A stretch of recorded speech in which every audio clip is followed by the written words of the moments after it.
All Souls Night by William Butler Yeats. Midnight has come, and the great Christchurch bell and many a lesser bell sound through the room, and it is All Souls Night. And 2 long glasses brimmed with muscatel bubble upon the table. A ghost may come. For it is a ghost's right. His element is so fine, being sharpened by his death, to drink from the wine breath, while our gross palates drink from the whole wine. I need some mind that, if the cannon sound from every quarter of the world, can stay wound in mind's pondering, as mummies in the mummy cloth are wound. Because I have a marvellous thing to say, a certain marvellous thing, none but the living mock. Though not for sober ear, it may be all that here should laugh and weep an hour upon the clock. Horton's the first I call. He loved strange thought, and knew that sweet extremity of pride that's called platonic love, and that to such a pitch of passion wrought nothing could bring him when his lady died, anodyne for his love. Words were but wasted breath. One dear hope had he, the inclemency of that or the next winter would be death.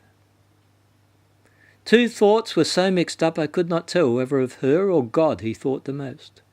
But think that his mind's eye, when upward turned, on one sole image fell.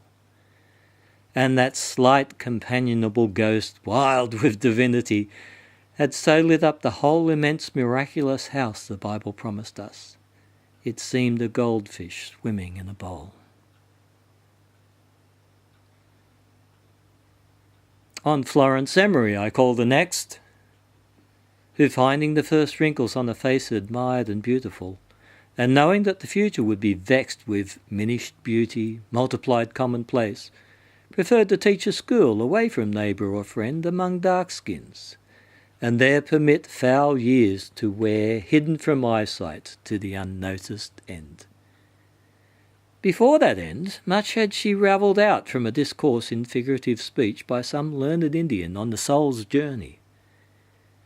How it is whirled about wherever the orbit of the moon can reach until it plunge into the sun, and there, free and yet fast, being both chance and choice, forget its broken toys and sink into its own delight at last.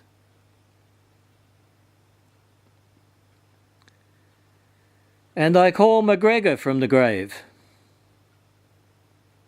for in my first hard springtime we were friends, although of late estranged. I thought him half a lunatic, half knave, and told him so. But friendship never ends. And what if mind seemed changed, and it seemed changed with the mind, when thoughts rise up unbid on generous things that he did, and I grow half contented to be blind. He had much industry at setting out, much boisterous courage, before loneliness had driven him crazed. For meditations upon unknown thought make human intercourse grow less and less. They are neither paid nor praised. But he'd object to the host, the glass because my glass. A ghost lover he was, and may have grown more arrogant being a ghost. But names are nothing.